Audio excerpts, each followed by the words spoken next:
His Excellencies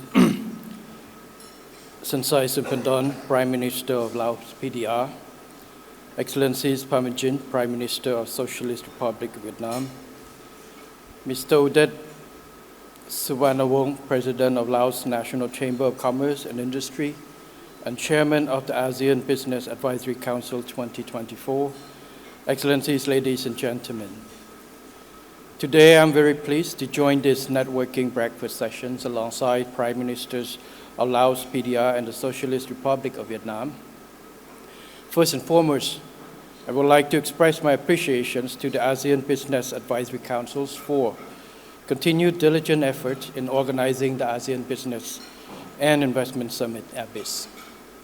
This summit has proved to be an effective platform that brings ASEAN leaders, private sectors, and other stakeholders together to share knowledge and wisdom on how to foster growth, deepen integration, and accelerate sustainable development. Excellencies, ladies and gentlemen, although I wish to start with a positive note, unfortunately, the global economic environment does not provide us a comfort zone to rely on. We have witnessed attempts to disconnect, de-risk, deglobalize back by increased trends of protectionism and unilateralism, causing dim prospect for global economic recoveries. Threat of violent conflict and other non-traditional securities are not out of sight. Facing such volatile environments, I believe that international and regional investors alike still view ASEAN as a light of hope and a driving force to lead global growth, thanks to its overall peace, stability, and most important of all, its friendly relation with major powers. ASEAN has made it clear that it has no intention to take side. And for that reason, all super and major powers, despite their growing differences, still relies on ASEAN platform to bridge gap within multilateralism, including efforts to maintain growth and sustainable development. Within ASEAN, Cambodia, Laos, and Vietnam are considered as newcomers, but we are not latecomers. Many investors are looking at us as a shining spot amid global uncertainties thanks to the proven consistent growth. Sitting right in the middle of ASEAN, this region stands to benefit from geographically strategic dividends. Viewing from perspective of regional production and supply chain that should be resilient and diversified. While I am sure that my colleagues have elaborated on their respective countries' perspective, please let me show you on what Cambodia has to offer. Excellencies, ladies and gentlemen, over the last decades, Cambodia has consistently been among the top least developed countries, recipients of FDI.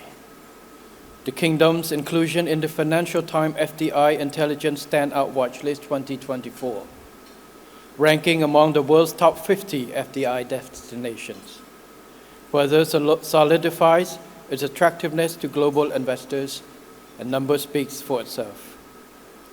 From September 2023 to September 2024, Cambodia FDI inflow amounted to US $7.5 billion, which marked an increase of $4.7 billion, or 161% compared to the same period between 2022 and 2023. This signifies a strong confidence by investors in Cambodia economy to withstand pressures and challenges caused by external megatrends that continue to hamper the global economic landscape in recent years and in the near future. Beyond benefits derived from regional agreement within ASEAN, Cambodia has tried to further expand and diversify market and export opportunities. In 2020 and 2022, Cambodia signed bilateral FTA with China and the Republic of Korea, respectively. These bilateral FTAs have leveraged further and leveled the liberalization and other commitments in participating countries have committed under the ASEAN-China, ASEAN ROK, and RCEP, and therefore providing a much larger opportunities to benefit from. In 2023, Cambodia also signed with the UAE a comprehensive economic partnership agreement, and that opened up a new gateway for Cambodian products toward the Middle East regions.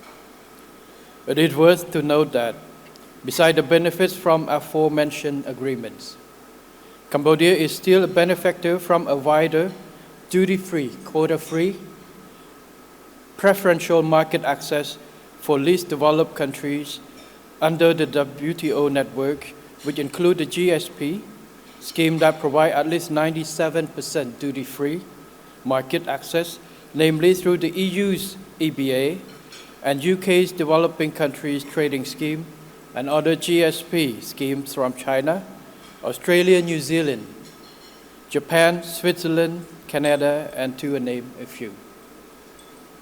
Cambodia's robust economic performance is a testament to the strength of our economic fundamentals, such as strategic location at the heart of the region and a large pool of young, vibrant and skillful workforce, as well as the effectiveness of our policies. The royal government upholds at all times its pro-business approach by providing support and assistance to the private sectors at all stages of business operations.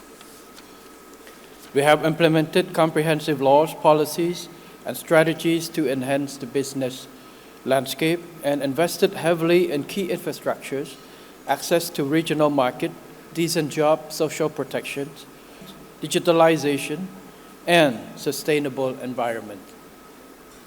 Cambodia is one of the most liberalized economies in the world. Foreign investors can set up their investment project with 100% foreign ownership in most sectors without local participation requirement. The only exception is land ownership.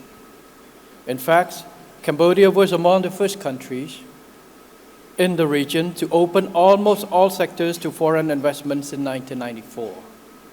Foreign investors can repatriate their profits freely to their home country. On top of that, through the new law on investment, Cambodia offers generous and sophisticated investment incentive scheme, together with improved facilitation service by simplifying registrations, procedure, and providing a wide range of aftercare service to investors. This year, the royal government has also introduced a special program to promote investment in Presehadu Province 2024, offering procedural facilitation and special benefit to investors beyond the law on investments. I also instructed relevant authorities to formulate a special program to incentivize investment in the northeastern province bordering Laos and Vietnam. The special program is expected to include public infrastructure development projects and generous incentive to boost further investment confidence in the regions that has been relatively less connected and less developed. I need to also mention about the recently launched comprehensive master plan on the Cambodian transit and logistics systems, 2023-2033, which include 174 projects over the next 10 years, with an estimated total investment value of $36.68 billion. This master plan presents exceptional and boundless opportunities for the regional and international investors alike, especially when viewing from the perspective of public-private partnership, PPP. I wish to underline that Cambodia always adheres to the business modus operandi that is non-discriminative and a first-come, first-served basis regardless of investment origin, as long as they have goodwill in bringing mutually beneficial relations, supporting Cambodia growth and sustainable development. We have exercised an engaging and supportive approach by not only diligently listening to the challenges raised by investors on a regular basis, but also forging tireless ties with private sectors to solve evolving issues effectively and efficiently. In this spirit, the Royal Government has regularly developed and implemented several mechanisms to provide most convenient channels to private sectors to express their comments, concerns, and suggestions. The most prominent mechanism is the Government-Private Sector Forum, which I presided over its 19th forum in November last year, adopting 11 packages of concrete measures that have been implemented truly by relevant authorities in order to solve concerns of the private sector operating in Cambodia. Excellencies, ladies and gentlemen, in closing, I wish to underscore the significance of ASEAN's in Cambodia integration into the regions and the world. We have benefited greatly from this regional grouping and has shaped and solidified Cambodia's utmost commitment to inclusive multilateralism. As we look forward to the future, the road to sustainable prosperity requires steadfast commitment in pursuing deeper integrations to build a resilient, innovative, dynamic, inclusive, people-centered, and future-proof ASEAN economic community against emerging challenges in the region and beyond. I am confident that by fully harnessing the immense potential of the region, we will elevate ASEAN to even greater heights. Finally, I wish to end my speech by expressing Cambodia's earnest welcome to all investors to the kingdom, and may I wish the ABIS 2024 a great success, and to all excellencies, ladies and gentlemen, the four Buddha blessing, longevity, nobility, health, and strength. Thank you very much.